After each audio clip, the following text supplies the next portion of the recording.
again, and possibly to say, oh, Tinubu is just about to finish his term. I mean, his second term is just 4 more years, and the power will come back to the north. And that sentiment can possibly move the ball. The drama is really about to get started. In a nutshell, there are those who are already also suggesting that they could pair this Tambua and Obi, and Atiku can possibly push his own, sort of like his own supporters behind them and maybe back them. There are many other complicated issues behind it, but this is just on the surface. And there is still so much to unravel. So from their conversation yesterday, it seemed that indeed they are just about to, hit the road running, like concerning how far their groupings or their coalition is probably going to last. Because to Fayose, who was also on TV yesterday, he was talking about them, and according to him, among those who wishes that Obi becomes the candidate to Fayose, he strongly believes that Obi remained a political threat to Tinubu's political survival too.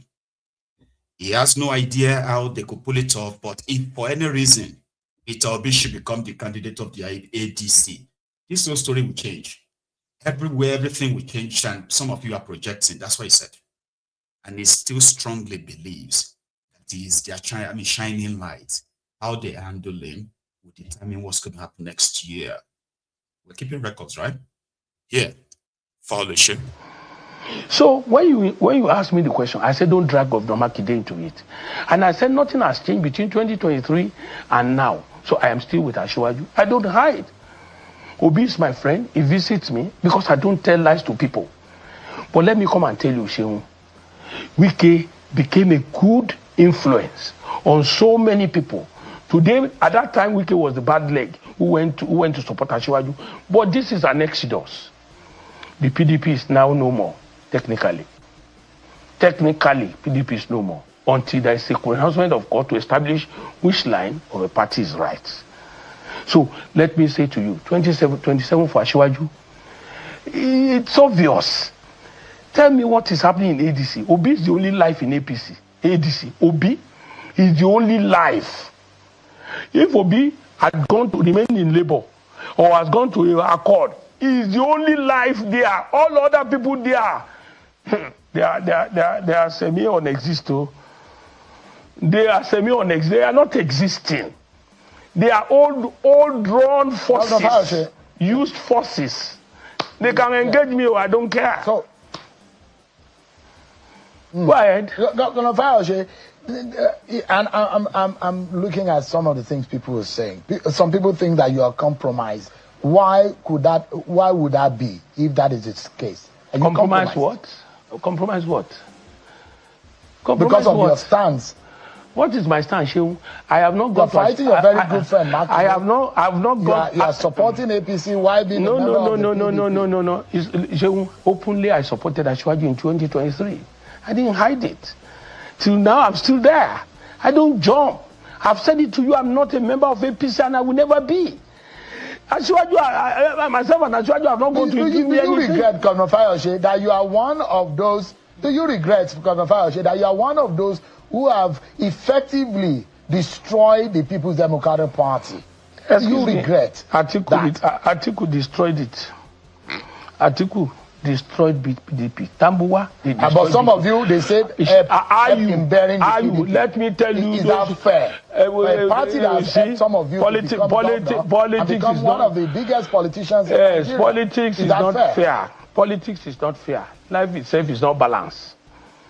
Everybody stands where they will be able to say the truth to Nigerians. I'm not contesting any election, and I've not asked anybody for favor.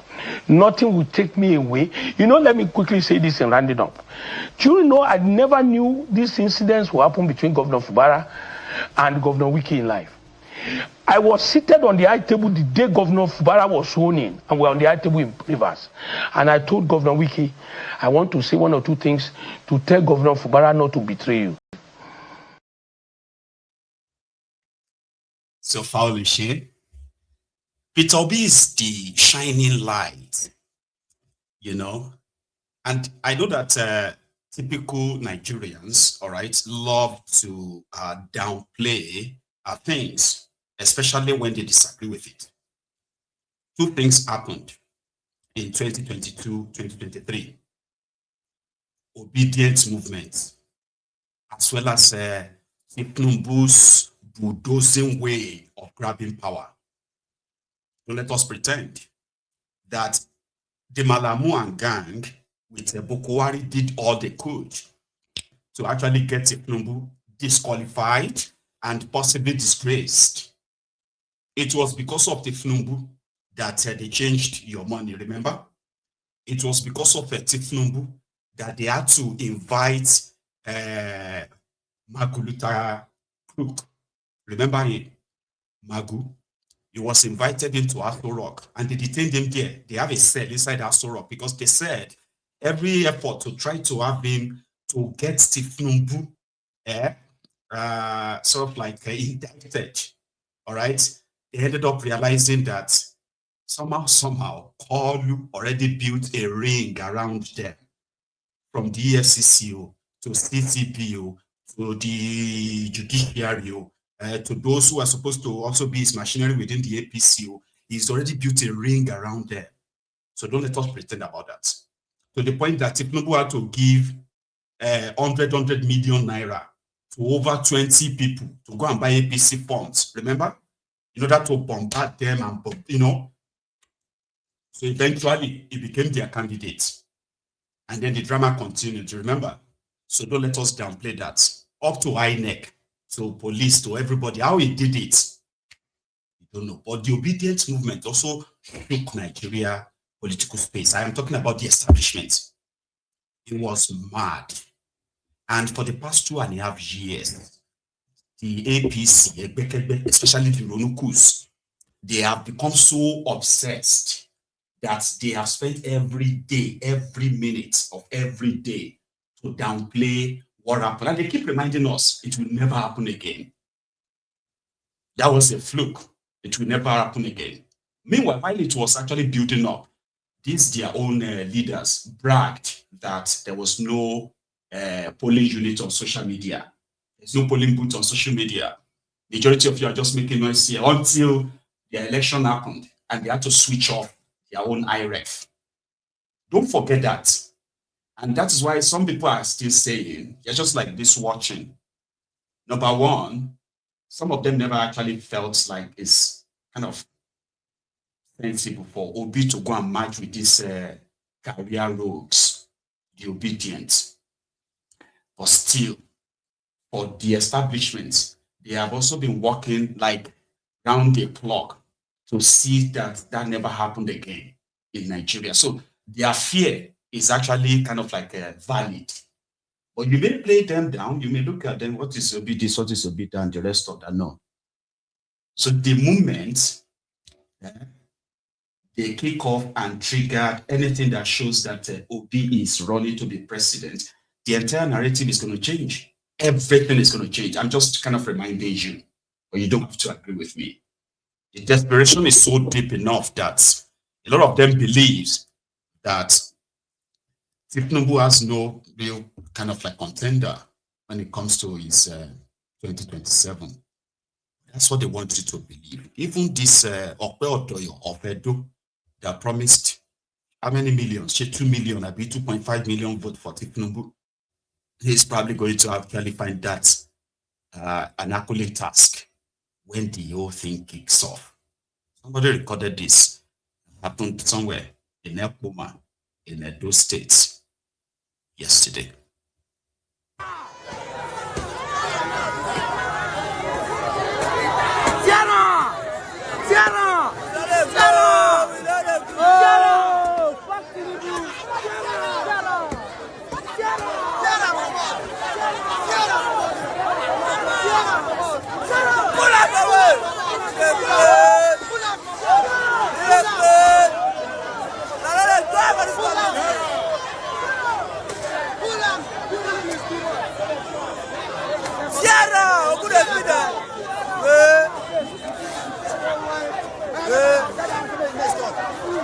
Let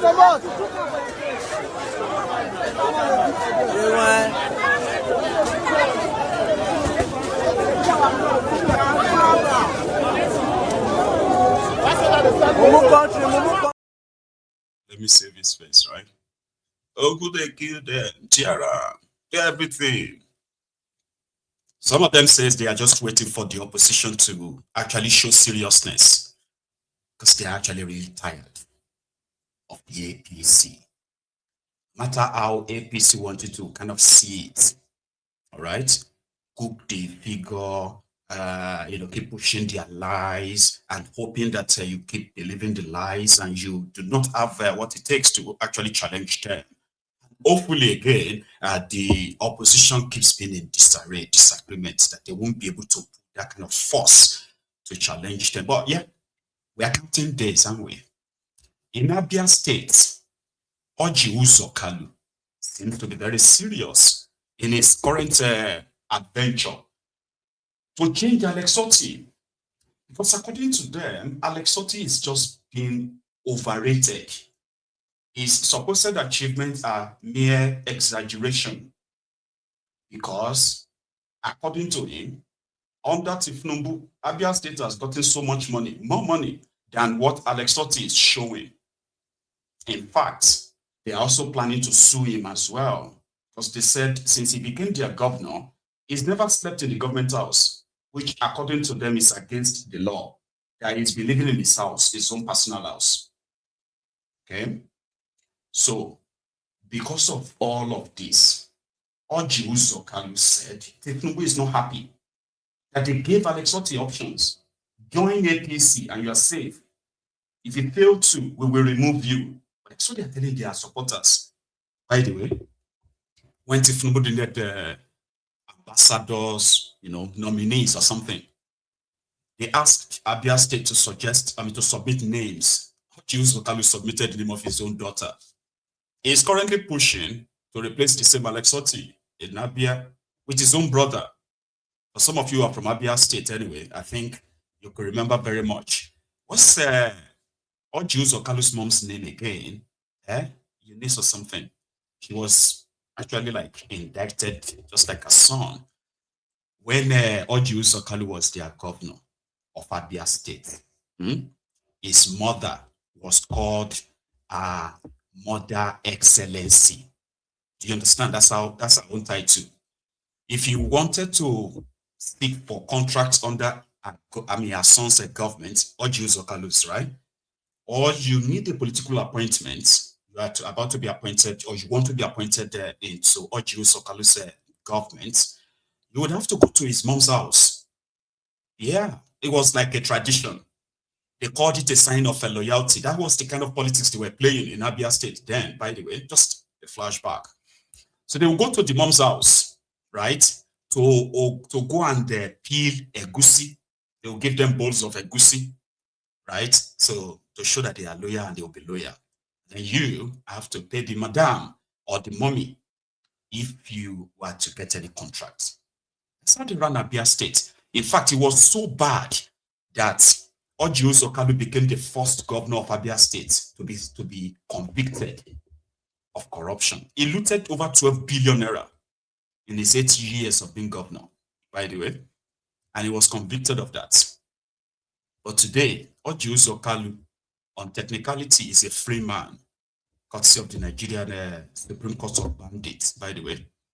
So now, some Abia people are feeling like, hey, Otti Kalu no be the weapon fashion against them. His own chief of staff, Theodore Oji, succeeded him, looted the state so blind that by the time Ikpeazu took over, Ikpeazu, who is considered to also be like the worst of them all, right, is one of the G-string governors, by the way. So Ikpeazu became governor, and one of his most biggest achievement, according to him, was his program for pregnant women called the Maternity Support Fund or something.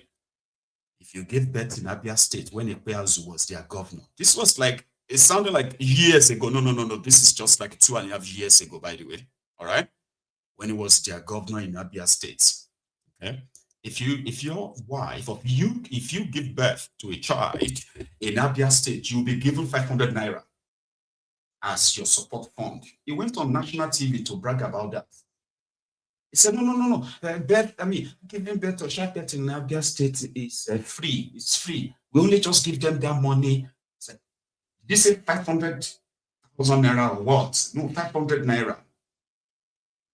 So they said Alex Otti, all right, when Otti Kalu was living, just like at Tinubu in Lagos, right? He moved for the pension for any governor of Abia State to be paid pensions. I mean, people served in civil service in government for years, 20, 30, some of them almost 40 years. No gratuity, no pension paid in time and all that, right? So they enacted laws that allowed them to also draw pensions as former governors. And this Alex Otti is said to have signed another legislation that has abolished that now. Why would you take off their pension? This is actual reason why the tension in Abia State being pushed by Otti Kalu is promised to be deadlier. All the Kalus, Otti Kalu, Benjamin Kalu, and the rest of them. Here, they want to sue Otti for not living in government house. Council for sale. Of our team, 1999 to 2023, held at the country home of former governor P.A. Otti at Otti on Friday, January 9, 2026. The second meeting of our team, 1999 to 2023, was held at the country home of His Excellency Senator P.A. Otti on Friday, January 9, 2026. The meeting, which was well attended, resolved as follows. 1. That the membership of our team should redouble efforts to ensure that the group grows from strength to strength. 2. That every member that felt aggrieved one way or another should let bygones be bygones for the interest of the team. 3. That the team should be collectively focused. Focused to ensure that the objectives for which the team was formed are met. 4. That the membership of the team be expanded to incorporate those that served under the administrations of Governor P.A. Otti 2007 to 2015 and Governor P.A. 2015 to 2023. 5. That the technical committee comprises Professor A.C.B. Abaswell, Chairman, Tom Obani, Secretary, and a member drawn from each of the 17 local government areas of Abia State is hereby set up. 6. That the lawsuit be instituted by the team compelling Governor-elect Otti to operate from the government house Maiyegun, the constitutional seat of government, instead of the current practice of living and discharging his official duties from his country home at the embassy, instead of the local government area of Abia State. 7. That the team unanimously endorsed President Bola Ahmed Tinubu for a second term in office, assuring that the group will also work assiduously to deliver the governorship, senatorial, House of Representatives, and House of Assembly seats to the All Progressive Congress ADC in the 2027 general election. 8. That the team unanimously commended President Bola Ahmed Tinubu on the appointment of one of its members, His Excellency Dr. as an ambassador. 9. That the technical committee should advise as regards the subsequent meetings of our team as due. Signed, Senator Kalu, Chairman. Senator T.A. Otti, first vice chairman. Dr. Okezie Itazo, second vice chairman. And the nuisance lele. So yeah, they've set up committee, they've set up groups who are going to ensure that all those resolutions are met. And indeed, the backer will be, the drive will be that they will deliver Abia State to all